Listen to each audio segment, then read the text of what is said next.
Russell, welcome. I'm so looking forward to this conversation. Thank you. Happy to be here. Yeah, I thought it would be fun to kick it off and just share a bit about how I stumbled into your world and then hear a bit about how you got here today. About a couple years ago, I was doing some exercise and the phrase "the embodied life" just popped into my head. So I was moving around and I was like, oh man, that's a good phrase. And I was thinking of it as, something I would write about. And then I Googled it and pop up came your website. And then I realized you were just down the road from me. And yeah, so I reached out and the rest is history. I've been really loving all of your teachings and just getting the chance to learn from you. So I'd love to hear a bit about how you ended up here. Yeah, thank you. Thank you. I've enjoyed our conversation, Sam, and we'll go further. So the short story is I was very lucky.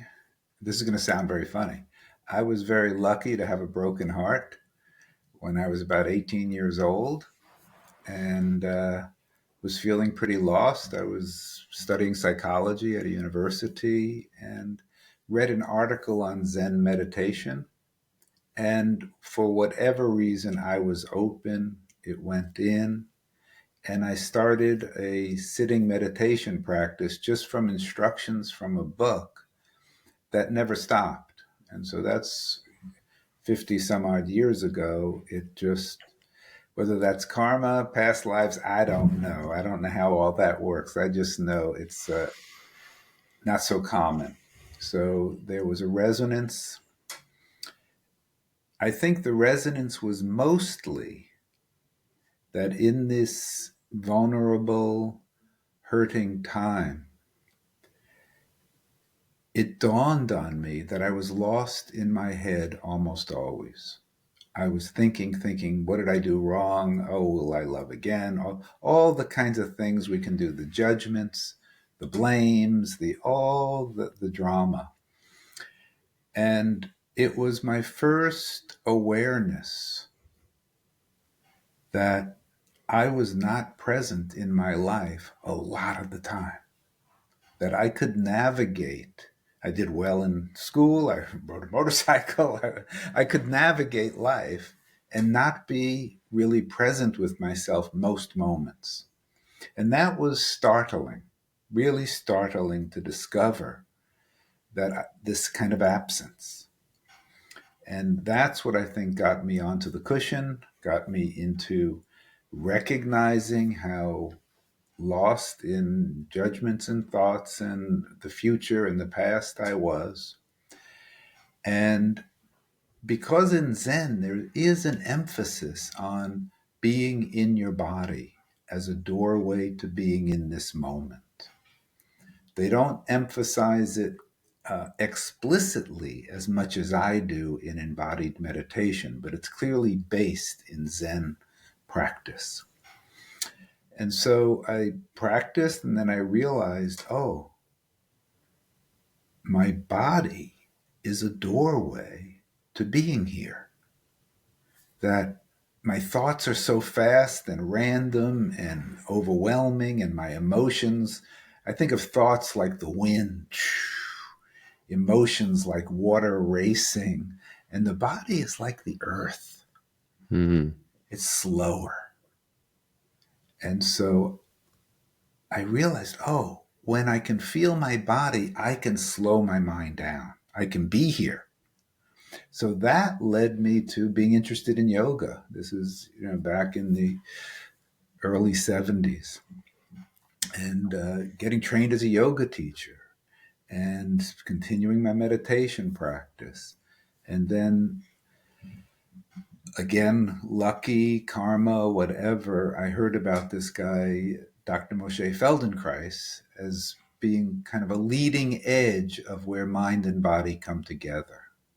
And that was right up my alley.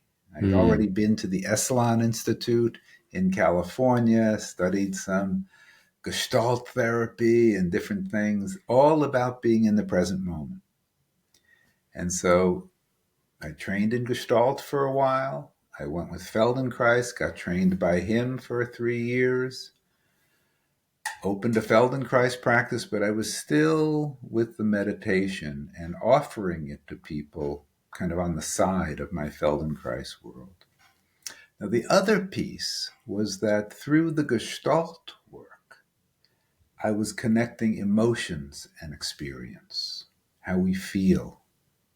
So these three legs, the meditation, movement, and being able to look at how our feelings are experienced bodily, those became the the ground of everything I was seeing, and eventually became what I call the embodied life, which after many years of leading Feldenkrais trainings and teaching seminars with meditation and Feldenkrais and self-inquiry, I decided to stop doing the Feldenkrais trainings and to devote myself to this embodied life work, which is integrating sitting meditation, awareness through movement, and what I call embodied inquiry, listening to how we're carrying the moment in our bodies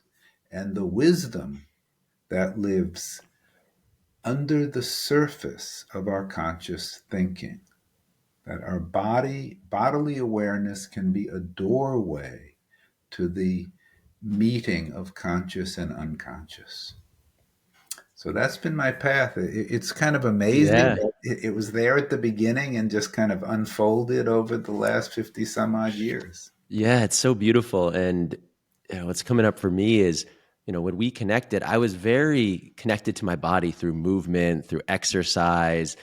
And I had been doing meditation for a while, but when in doing that, it was still a very heady activity for me. It was something that I wasn't bringing that same level of embodiment that I had during movement into the practice, into the cushion.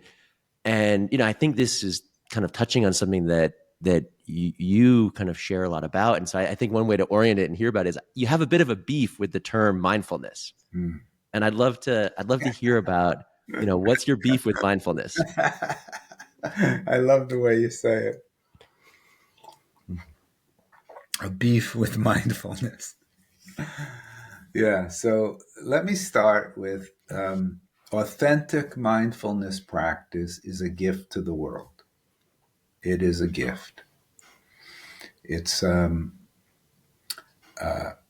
when mindfulness is in its totality, in its true essence, where you're not only paying attention to thoughts and noting them, but also you're cultivating a warm heartedness and you're learning to be in your body.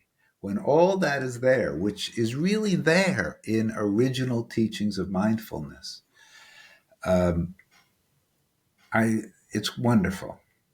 Okay. So this is not a critique of authentic mindful practice. And let me add that that particular leg that I mentioned of being in touch with your feelings was really supported and helped when the Asian practices came to the United States, when Jack Kornfield and Joseph Goldstein and Sharon Salzberg and some of the early people who had trained in India and Burma, because they were Western, particularly Jack as a psychologist, they brought the feeling, they feminized it in a very healthy way. Because still in the East, it was it wasn't about relationship. It wasn't about living life. These were monks practicing to get enlightened. So that's where it came from. Yeah. So what's my beef? So let's say it in two ways. There is the word mindfulness, which implicitly brings us to the mind. It's right there. Language is powerful. And most people practicing mindfulness think it's about stopping their thoughts, or at least noticing thoughts and thinking. That is one really essential element, important element, but really lopsided if we don't include what I like to call bodyfulness and heartfulness.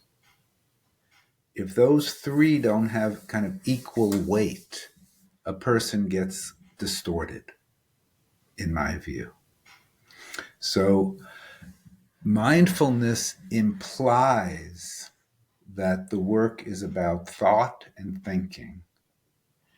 And then, so that's the word, which I think gets misunderstood. And then I watch the application, as happens in the Western world when everything becomes part of the economic and capitalist system and it becomes popular, which is great, by the way. I love seeing mindfulness in businesses and, you know, mindful sales, you know, mindful workouts, Oh yeah. all good, all Yep. good. But boy, it gets distorted because now it's becoming a way of doing something that was never intended. It's a way of creating a certain result in the world that is often self-serving. Yeah. And even mindful workouts, you can be mindfully working out, but still your body is not becoming more receptive, is not becoming bringing you closer to your where your feelings are living in your body.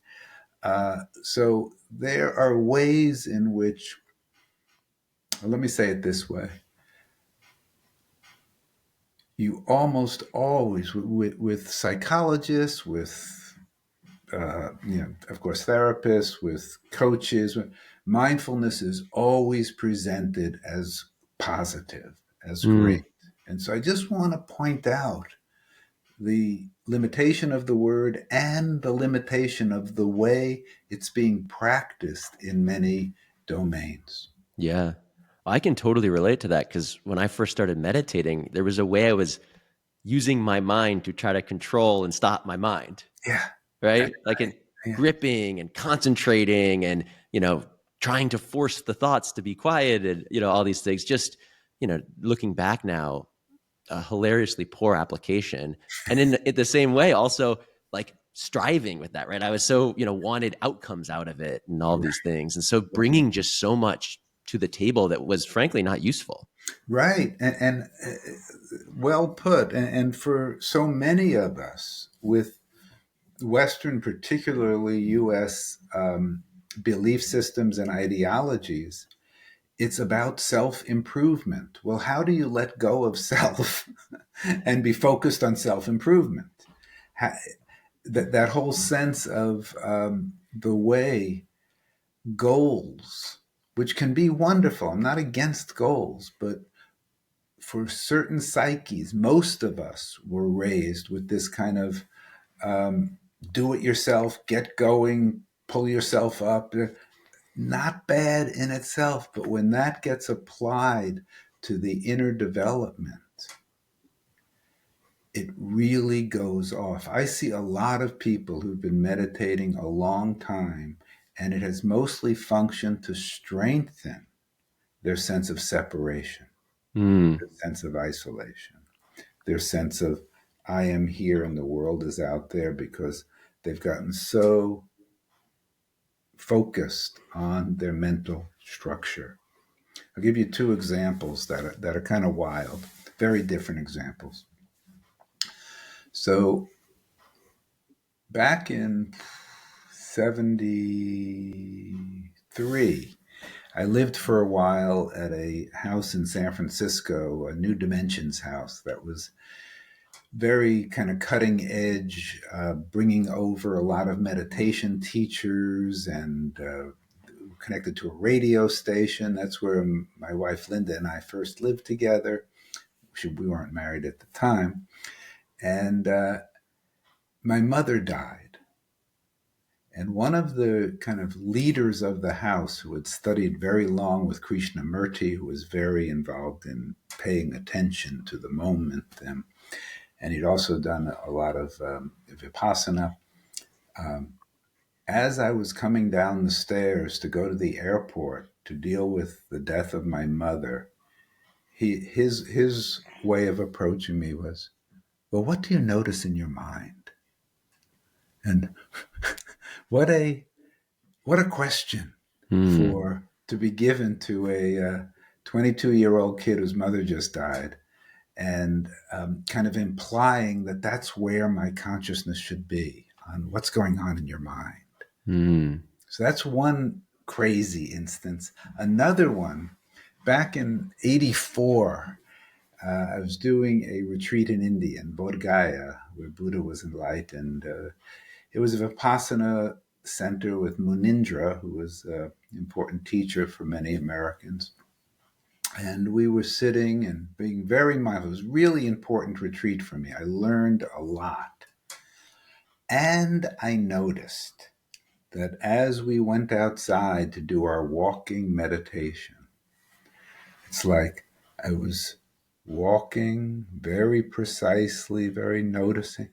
And I noticed in the field there were a bunch of young Indian men with buckets of rocks on their head as they were going. It was like a bucket or a kind of what are they? A basket on their head with lots of rocks, and they're walking because they're building a building next to the property, and they were walking with such elegance, such presence, such unintentional awareness. Hmm.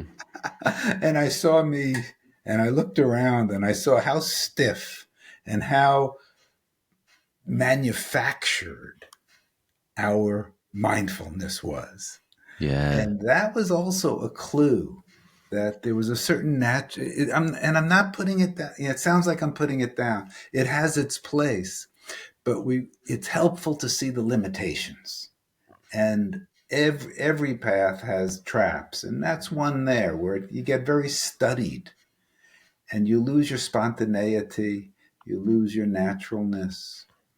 And I see that happen a lot in mindful when mindfulness goes off a bit. Does Yeah, that my make sense sense to you? is Yeah. yeah, my sense is when you dig deep and you really go back to, the root teachings and a lot of like there's so much there. It's really the terms are powerful and it's easy for beginners like me to interpret the wrong way or for people to overemphasize certain elements. What's coming up is, I've heard you describe a way in which, sometimes people really benefit and need to open, and then there's other people that kind of really need to narrow, Yeah. and even the same people maybe at different times. And so I'm curious if there's, you know, something around like the difference between times when you need to open versus times when you need to kind of like narrow related to Yeah. all this. Nice. Nice. Hmm. Yeah, I like the way you frame it, that it's both, we could say, personality types, but also both exist within each of us. So there's a quality or an approach, we could say, that I would call open attention, where you're sitting, meditation, and everything I say about meditation is applicable to everyday life as well. It's just meditation is a particular has particular opportunities because you're not involved with all the distractions. You're you can't hide very easily when it's just you. So you're sitting there, and with open attention, there's this intention toward presence, intention to be here. And we use the body. I call it embodied meditation. It's based in Zen practice called shikantaza, which means just sitting. So we're sitting, and the ground state is I'm in this body, Breath is occurring. I'm open. My eyes are a little bit open. The world is here. I'm not trying to shut out the world and be in my mind. I'm not trying to shut out my body or my feelings. I'm here noticing what appears with a sense of openness and curiosity, not going into what appears as much as noticing and letting go, coming back to the next breath. And the direction is toward an effortless effort, meaning letting the meditation find you so that you're sitting and you're not separate. And it's not like you're here noticing the breath down there or the sounds out there. That's there at first. But the direction is a letting go of control, yet an orientation toward the present moment through what's here. The breath is always here. The sensations of the ground are here. Sounds are often here. So we emphasize those three neutral points: weight, gravity, breath, and the space around. The direction is letting go of all of that. And there's a subtle noticing of what notices. There's a subtle awareness of awareness that's not effortful. And you're resting there. So that's the direction of the open attention. Now, that is often too open for a lot of people. And all they do is sit there and think the whole time. And they go, well, they get lost in their stories. And maybe once in a 30-minute or 20-minute meditation, they've noticed that they're lost in a story. So when someone has very strong habit mind like that, it can be really helpful to have a more focused meditation. So things like counting the breath, or I'll do an abbreviated version, what I kind of a bridge between the two, or I'll have people with one inhale.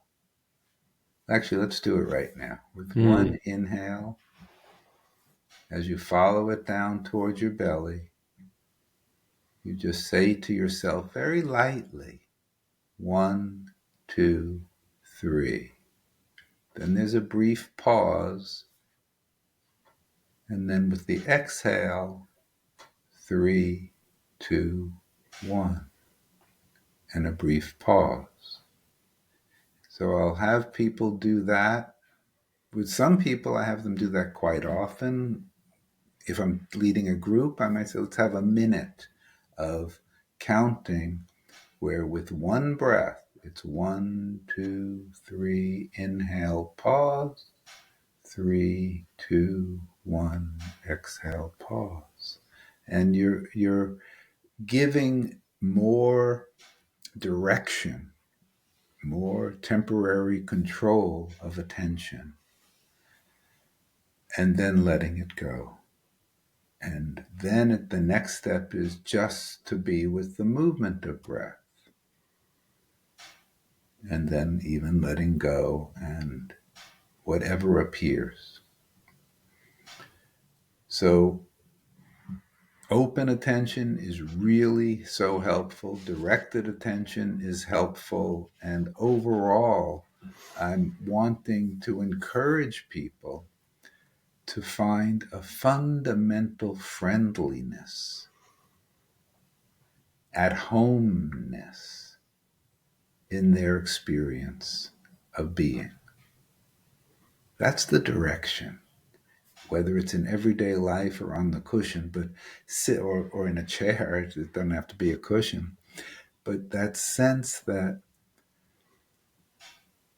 one of the greatest things that's challenging, has always challenged humanity, and especially now, is this absolute fear of boredom.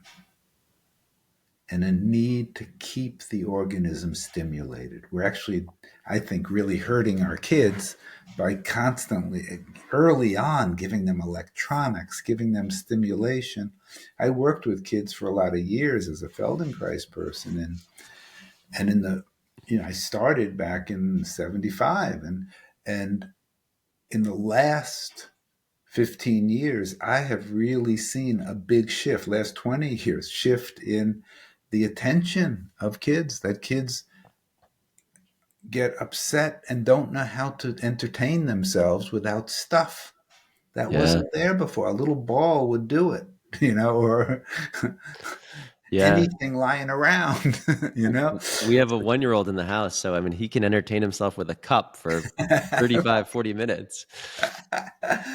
So this, one of my passions about sitting is get rid of the idea that you're supposed to control your mind. Mm, It's about getting friendly with your experience and not giving yourself distractions. And that's not easy. yeah. And it's getting harder for people because I know what it's like. I'm a modern guy, and somewhere I have my cell phone, I've got my Yeah. computer, I'm online, and I know I go through periods where I just want to check my cell phone. I just want to see what's there. I'm in touch with so many people. And did I get another message? And it's really a practice of saying, "Whoa, it's starting to take over in an unhealthy way." And so the practice of getting comfortable with your own body and mind, the practice of getting comfortable with this moment means getting comfortable with your life. And I don't know a more direct way than the kind of sitting practice I'm talking about. Yeah. You mentioned the word control a few times. And, I think when I first started meditating, I was someone that was very, very comfortable and, craved control around experience and, all these things. And so then the idea of just really controlling your experience down to the very narrow breath was almost just adding to that and Yeah. adding to that layer versus, I think experiencing, frankly, it was scary, releasing control, welcoming, everything. Yeah. And so I'm curious, like when people start to make that shift, what is the felt sense of that? Like what is the experience that they might encounter in their body? What opens up for them when they do that? Mm. Mm. Yeah. Yeah. So for most people, there's a kind of going through a fear around that releasing of control and of what appears when they are not controlling. And yet there's also a sense of relief, a sense of softening in their chests, softening when they really enter the attitude that it's not. Oh, let me say it this way. And this will sound a little strange, maybe, so you may need to let me know if it connects. People need to get over the shame of their own minds and the shame of their own bodies. And what I mean by that is most of us, or at least many of us, um, have the sense that if someone else could see what goes on in here, really the dark places, really the sexual places, the aggressive places, the insecure places, if they could see the totality of what appears in my inner world, I would be really embarrassed. And when we see that in ourselves, there's some part of us that maybe we know it goes on in other people, but we feel somehow there's something wrong, or some kind of embarrassment or shame. And I think to go through that and end up being our own best friend and finding out I can sit with myself. The French philosopher Pascal, back in 1670, talked about all unhappiness in humans comes from um, not being able to be comfortable in their own chamber. He Mm, called this their own chamber, mm, meaning their own experience, right? yeah. Their own experience. And that's really feels accurate, you Yeah. know? Yeah. It sounds like, and this is certainly my experience, for a lot of us, we have a narrow range of experience and even of ourselves that feels safe.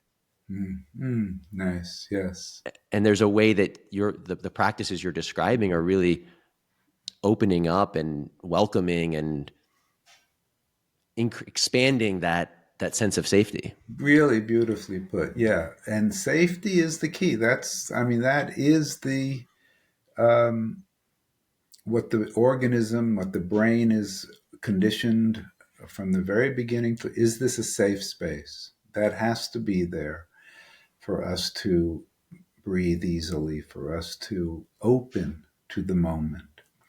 And expanding that sense of safety, what happens? The body softens, and that's not just an extra thing, that's a central thing. And the capacity for greater intimacy with others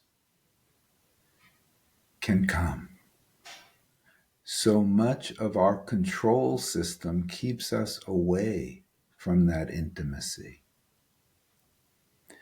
and getting more comfortable with our various voices inside, getting more comfortable with what appears, also tends to soften our judgments of others, tends to make us more available for love and for deepening connectivity, which really is what satisfies and fulfills a human being in many, many ways. Yeah. Yeah, that's beautiful. And I think this is starting to point to one thing that I appreciate most about um, our work together, certainly, is how much of the practices map to daily life. Like it doesn't ever feel like it's separate what we're doing in movement or sitting. And I'd love to just hear you describe that. Like, how does this orientation, these practices, spread across our lives and integrate? Hmm. Yeah. Yeah. So as we, as I was just saying, as we get more friendly with our own experience, as our bodies open more, the opportunity. Let me say one more thing with that. It's not only softening and opening, it's also getting more grounded Mm. in yourself. It's not helpful to open your heart, soften your heart, unless you're developing a good groundedness. And this is an important subject that I need to spend a little time on. Yeah. A lot of spiritual traditions end up unintentionally hurting people by, and this is true in a lot of New Age traditions especially, opening the heart is so emphasized. Bringing love out is so a beautiful intention. But if someone is not well grounded, they will tend to not be very functional in the world. Very nice people, good people who really have a difficult time dealing with money and the physical world and it, it, the groundedness of being in this moment. It's not all light and it's, if I'm going to open my heart, if I'm going to let go of the kind of protection I have developed through my chest, through my belly, through my muscles, through my defense against life, if I'm going to let that go, I need to get my security from someplace. because safety is what the organism is looking for. To ground yourself, to feel supported by the earth, which is central to this kind of meditation, to feel I'm in this chair. I was teaching a class just the other day, just yesterday, and one of the people in the class was saying, it sounds funny to say, but for the first time in my life, I feel like I'm here. Mm. I'm on this spot. And that's an embodied physical experience of being here, grounded. And grounded means not only feeling yourself, but feeling the support of the earth, feeling the greater body hold you.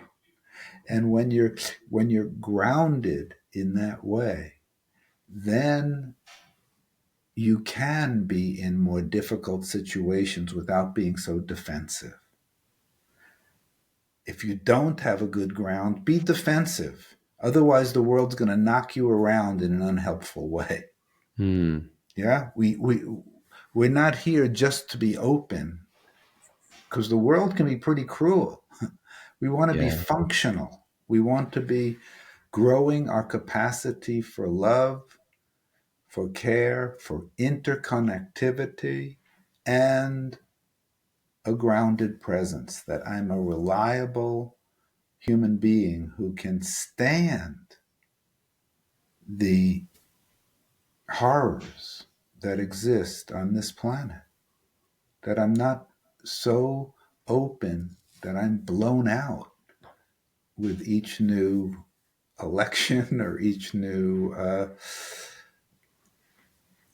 hurricane or each new if you pay attention to the world, it's devastating to be an open-hearted human being. Better to be closed than to get blown out all the time and live in depression or something, but to be grounded and open. So that's what I look for in terms of giving people the skills to be in their body. The movements really help people to be embodied when they're not doing the movements, when they're in the kitchen, when they're talking to their kids, when they're and the awareness that they grow helps them to notice, oh wow, I'm getting lost in my fear, right? Oh, my anxiety's taken over. Let me pause for a moment and sense that in my body. Okay, something is really upset inside. So we develop the awareness to be our own best friend in everyday life. And now something magical happens in your relationships because you're there more.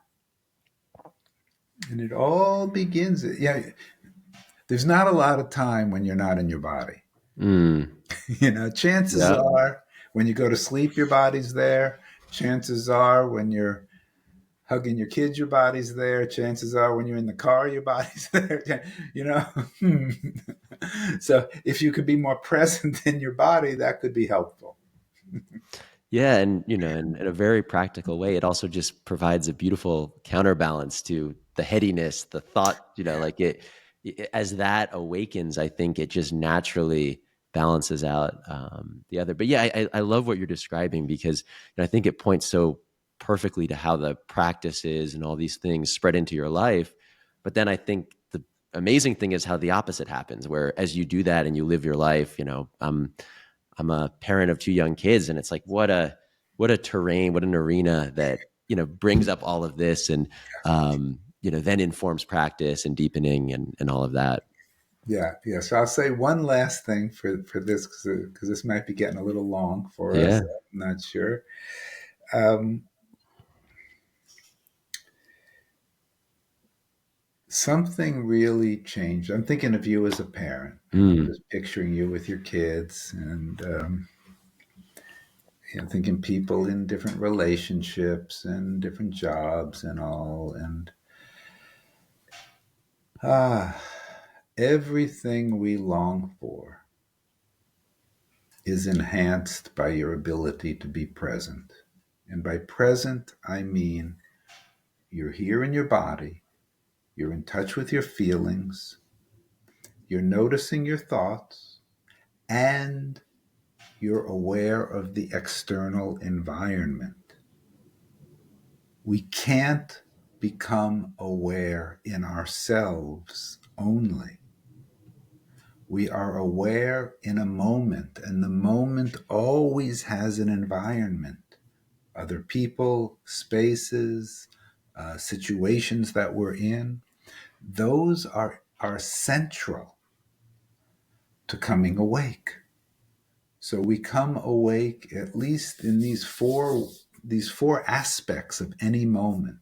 There's a physical aspect, there's a feeling aspect, there's a mental aspect, and there's an environment. And they all come together uniquely in any moment. And the more we can be present in all those ways of knowing, all those uh, ways of being alive, and the more that can become effortless and natural, that none of them are left out completely. They don't have to be equal. Different situations ask for different ratios, but that they're all capable of being online together. Then you're a whole human being. And chances are you're bringing more love and light into this world. And so if someone can view their life as a path, as a path. They don't have to call it a spiritual path. They can call it a spirit, but a path of growing into their wholeness. Then everyday life becomes a part of their path. And they begin with hopefully some humility to notice when their habits of fear have taken over, and they can recognize with kindness that, oh yeah, that's a place that I get triggered. And I can say, as someone who's been on a path for more than 50 years, uh, I can still get triggered. I've been with my wife for 50 years now. I've got a daughter, I've got concerns. But it's much rarer, and they are so much briefer than they were 30, 40, 50 years ago. So it's not about becoming perfect. It's not about some sort of image of a Buddha or something. It's being natural in everyday life. And yet, the, the gifts of being on a path are that your love overcomes your fear. Hmm. Yeah, this invitation toward wholeness and love feels like a perfect place to close this conversation. So, Russell, thank you so much. It's a joy. It's a joy. Let's talk again soon. Absolutely. Thank Okay. you. Take care.